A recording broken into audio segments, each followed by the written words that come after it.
Each year begins with our classrooms being filled with all the new faces for the coming year. Faces reflective of the innocence of being a child. Faces lit with the excitement and eagerness that a new school year brings. Our school year ends with the memories of a full year of growth and change. We watch children come and go, often forgetting that they have a world beyond the walls of this school. Each year, 1 million children are victims of child abuse in the United States. Most of the connections outside a child's family are found here at school, like the school bus driver, the food service worker, the paraprofessional, and of course, the teacher. Over half of all victims are under the age of 7.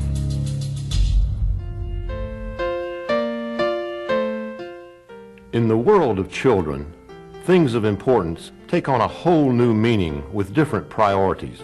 It's important to have someone to hold you when you are scared, someone to smile at you when you've done something special, someone to hug you when you are feeling bad, and to encourage you when things are difficult.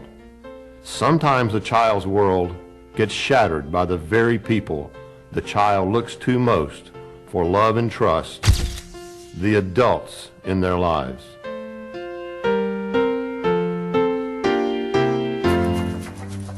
Eight out of 10 abusers are a parent or relative. Child abuse is a difficult subject for everyone. It's one of those situations we would all like to pretend is not happening in our community, but it is. Educational personnel are the largest group of mandated reporters to report child abuse. Child abuse affects us all. We may not think that anyone we know would hurt a child, but most people who abuse children don't plan on hurting children either. But whether we know someone who abuses a child or not is not the point. The point is that all individuals who work with children as part of their employment are mandated reporters. Mandated reporters are required by law to report any suspicion of child abuse to the proper authorities. Mandated reporters in your school would include teachers, principals, child care providers, classroom paraprofessionals, food service employees, custodians, secretaries, crossing guards, nurses, and bus drivers. The mere fact that you're watching this video means that you are a mandated reporter. I'm a mandated reporter? Well, how do I know what to report? And what if I'm wrong? I know it's pretty scary to be reporting child abuse, but it's also scary to be abused, too. There are some simple signs that will help you see child abuse. You might see bruises in the shape of a belt buckle, clothes hanger, or stick. You can see bruises that are different colors from the different time I was abused. Bruises on the back of your leg or on your neck or on the palm of your hand may not be an accident. Bruises on my ears at the corners of my mouth can mean I was abused too. I remember it's hard to see bruises on dark-skinned children like me. I could have burns in the shapes of different things like an iron or a curling iron. Had I just accidentally bumped into one of those things, I would only have one deep edge burn because it would have been hot and I would have pulled away quickly. If you put me in hot water, you would see the lines where the water had been. Sometimes the burns might look like gloves or socks. Small round bones might be from cigarettes. Burns on the tips of my fingers could have been from having my hand held over a lighter or candle. Bald spots on my head might mean that someone has pulled my hair out. So, I need to pay attention to suspicious bruises, burns, and bald spots, and explanations for them that aren't consistent or don't make sense. What else should I notice? I may be absent a lot. I may want to spend lots of time at school. You know, come early, leave late. I may not want to go home. how I act might tell you that something is wrong. I will probably be real afraid to make a mistake. If I do make a mistake, I will freeze and I might act different a lot. You know, real quiet 1 minute, then real loud the next. Sometimes I won't like myself. I may be real sad and get hopeless. I may have a hard time believing that my life will ever get better. In fact, my future doesn't look that bright. I am more likely to drop out of school, become a teenage parent, and hurt my own children or hurt others. As I get older, I may use drugs and think more and more about suicide. I may even end up in prison. 90% of adult prisoners report being abused as children. Wow, that's a lot to remember. That's only physical abuse. There are other kinds of abuse you have to be on the lookout for too. You're right, there are other types of abuse. Children can also be abused emotionally. Emotional abuse occurs when a parent's interaction consistently undermines or destroys a child's sense of self-worth. For example, some parents never praise the efforts of their children and always call them names like dummy or stupid or idiot. Reporting is not about getting anyone into trouble.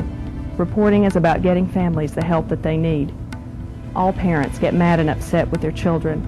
Emotional abuse is a pattern of behaviors and usually is present in all types of abuse. In addition to calling the child names, a parent tells the child on a regular basis things like, "I wish you had never been born. If you just behave, I wouldn't have to drink. You're the most ungrateful child." Also, children that are ignored by their families are being emotionally abused. It's hard to feel good about yourself when no one acts like you're even there. Emotional abuse includes verbal abuse, rejecting a child, unrealistic expectations, and shameful forms of punishment. You need to be aware of some of the typical behaviors in emotionally abused children. Behaviors such as rocking, sucking, biting, and head banging. Other results of emotional abuse may be sleep problems, tics, compulsions, and phobias. Also, speech disorders, lags in physical development, and a failure to thrive could all be signs of emotional abuse in children. Emotional abuse is the most difficult type of abuse to treat, and it has the longest lasting negative impact upon a child's physical and mental well-being. What about sexual abuse? Sexual abuse is the use of a child any age, my age or his age, for sexual pleasure. Children may also sexually abuse other children. Most child sexual abuse is not reported. Sexual abuse is the most underreported form of abuse because it is so secretive. It's hard to detect and very difficult for victims to report. Therefore, mandated reporters must know the warning signs. Before their 16th birthday, approximately 1 in 4 girls and 1 in 6 boys are sexually abused. That is 5 children in this class alone. Over 70% of children who were sexually abused had their abuse last more than 5 years. Physically, children may have difficulty walking or sitting, or complain of pain in the genital or rectal areas. Some children may constantly clear their throats, or have stomach pains which have no physical origin. Behaviors you may see in sexually abused children include an unusual knowledge of sexual acts and language inappropriate for the child's age. They may have a preoccupation with their own sexual organs and other children's and adults' sexual organs. Some children act out sexually, while other children withdraw or regress. You may notice that they have suddenly developed an intense fear or dislike for a particular person. Sexually abused children are sometimes unwilling to participate in phys ed classes. The children will dress in layers, and their hygiene sometimes suffers. Neglect is the most common form of child abuse and the leading cause of child death from abuse. Child neglect can be thought of as a failure of parents or caregivers to adequately provide for a child's emotional, physical, intellectual, and social well-being. That would include a failure to attend school. Neglect is a pattern of behaviors, and it occurs in all socioeconomic levels. However, it is true that poverty can be a contributing factor. You may see parents who don't provide adequate supervision due to problems or misplaced priorities. Parents with addictions may not be able to care for their children. Neglected children may also have untreated illnesses and disabilities. Being poor is not the same as being neglected or abused. I often see children coming to school. Either they're dirty or they're not dressed for the weather. Is that neglect? Yes, that's neglect. What about kids that are always asking for food or lunch money? That's neglect when I always come to school hungry. What are some other signs of neglect I need to be aware of? Homes with excessive garbage, vicious animals, or access to weapons may indicate signs of neglect. But it's not always the outside. I know a girl who's an anorexic, and her parents won't take her to the doctor. It may also be a home with domestic violence between adults and may cause a threat to the child. It could also be a home where parents use and make drugs. Often in the case of neglect, parents are just lacking in resources or knowledge, or have a substance abuse problem. With appropriate treatment and services, these families can be helped to better care for their children. But it's up to you, the mandated reporter, to report to your school social worker or school counselor so that they can be helped. Thank you. There's just so much information to remember.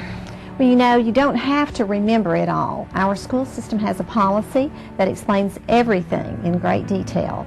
And every school has a designated reporter. And if you have any questions, just go to them. That's usually the school counselor or the school social worker or perhaps the school principal. Look, I just don't have time to deal with this right now. You're a school social worker. How would you handle it? You deal with this every day. Children bring problems from home to school with them. Making a verbal report to a school counselor or social worker takes very little time. Just 10 minutes of your time could give a child a lifetime, or at least the opportunity for a better life. You know, you always tell us that we have choices to make. Now you have a choice.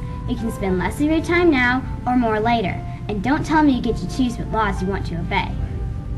But what if I'm wrong? Legally, it doesn't matter if you're right or wrong, just as long as you report in good faith.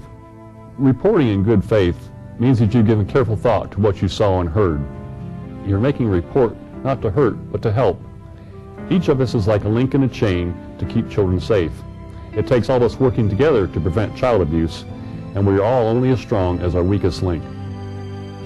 Experts agree that most child abuse still goes unreported. Why aren't you reporting? Please report. Please report. Please report. Please report. You can make a difference.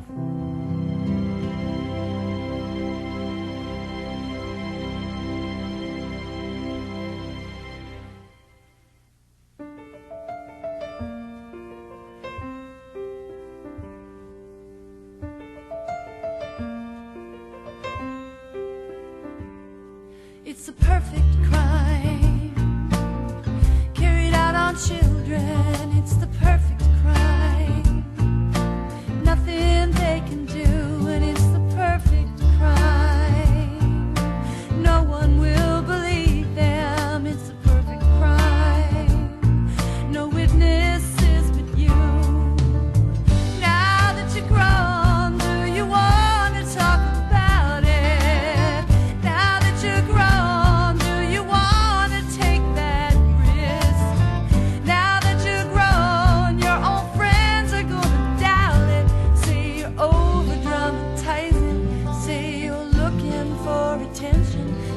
must be fantasizing, saying it's not cool to mention. It's a perfect crime.